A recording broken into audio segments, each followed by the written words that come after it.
Okay,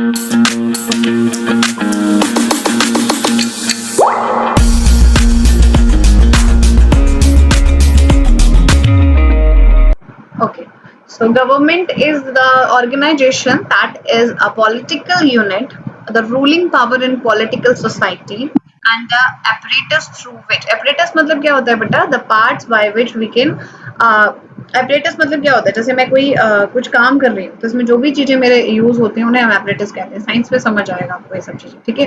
The apparatus through which the governing body functions and exercising the authority. ठीक है, पहली बात.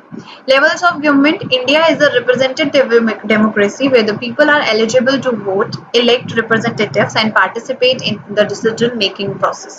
The government works at the different levels, that is national, state, and local level. ठीक है, ये चीजें मैं ऑलरेडी आप लोगों को पढ़ा चुकी थी. ठीक है, आगे हम लोग कहाँ तक कर चुके थे ये बताती हूँ मैं आप लोगों को.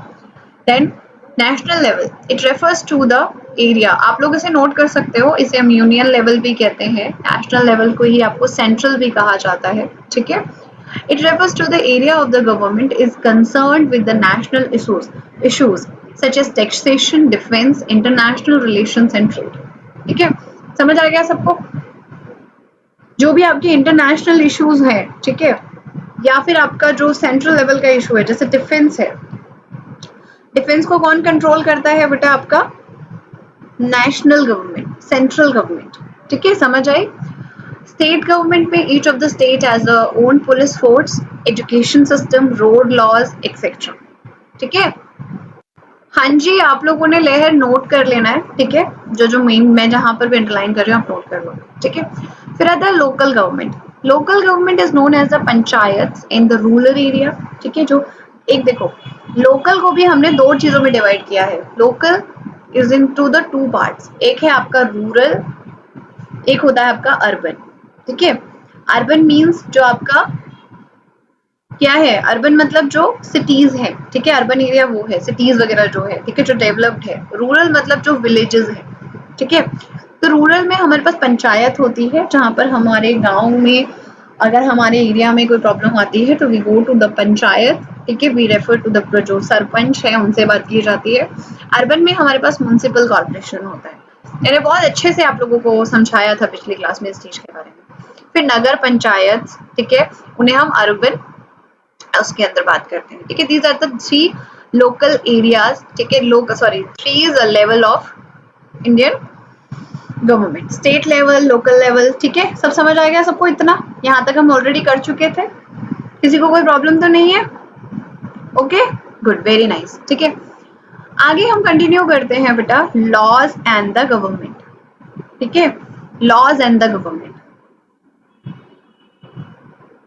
आगे देखो, laws in the government, a rule of conduct established and enforced by the authority, legislation or the custom of a given community, state or nation is called law.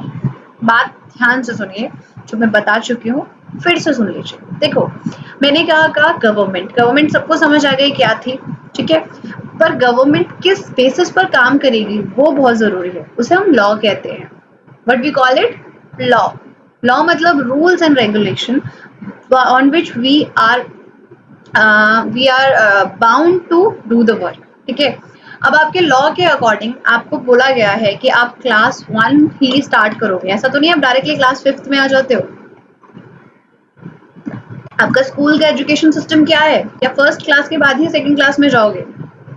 ऐसा होता है कि आप डायरेक्टली 7th क्लास कर लीजिए फिर आपका मन है कि चलो 6th कर लेते हैं. ठीक है, समझ आई? बात समझ पा रहे हो या नहीं मैं क्या कह रही हूँ? ठीक है, अभिज्ञान में ध्यान दे रही हूँ, डोंट वरी बेटा उन बच्चों पे, मैं निकाल दूंगी थोड़ी देर. ठीक है, लेजिस्लेशन और custom of a given community, state और nation is called as law. ठीक है, तो लॉ मतलब by which we are going to, मतलब जिस पाथ पे या जिस रूल्स एंड रेगुलेशन के हिसाब से हम लोगों को कोई काम करना है. ठीक है, और मैंने आपको बताया था जो भी अथॉरिटी आपको प्रोवाइड करती है, ठीक है, वही आपकी अथॉरिटी मतलब वही आपकी रूलिंग अथॉरिटी कह सकते हैं. जैसे आपके स्कूल में प्रिंसिपल है. ठीक है, आपके ऑफिस में के बॉसेस हैं, ठीक है? जैसे आप किसी ऑफिस में जाते हो, अगर आप आर्मी में जाते हो तो कमांडिंग ऑफिसर है, ठीक है?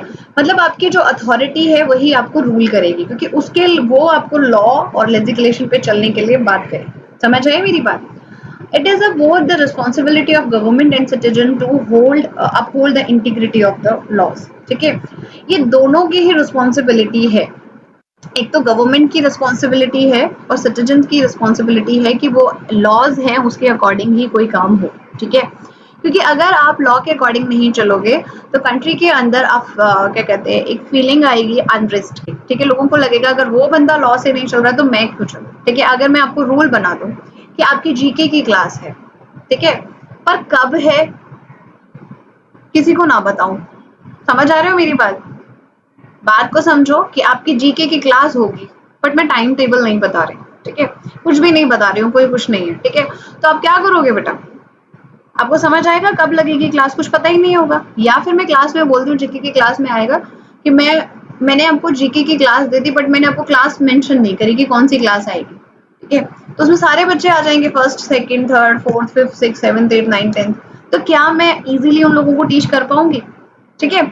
तो इसलिए लॉज होते हैं। ये तो मैं छोटे लेवल पे आपको समझाने के लिए कह रही हूँ। अब कंट्री को समझने के लिए, कंट्री में पता नहीं क्या-क्या हो रहा है। कंट्री के अंदर इतनी सारी चीज़ें हैं। कंट्री के अंदर आर्मी है, कंट्री के अंदर पुलिस है, कंट्री के अंदर हॉस्पिटल्स हैं, कंट्री के अंदर एजुकेशन सिस्टम है, कंट्री के अंदर आप लोगों की एग्रीकल्चर है, ठीक है? अब इतनी सारी चीज़ों के लिए रूल्स एंड रेगुलेशन होना ज़रूरी है ना, नहीं तो सारे अपनी मर्ज़ी चलाएँगे। समझ आ रही है मेरी बात? ठीक है? तो गवर्नमेंट क्या करती है, रूल्स एंड रेगुलेशन अप्लाई करती है so that there will be no problem और there will be a smooth क्या कहते हैं रूलिंग। पूरा वीडियो देखने के लिए और लेटेस्ट एग्जाम अपडेट्स जानने के लिए डाउनलोड करें कैरियर डिफेंस स्कूल का एंड्रॉयड ऐप।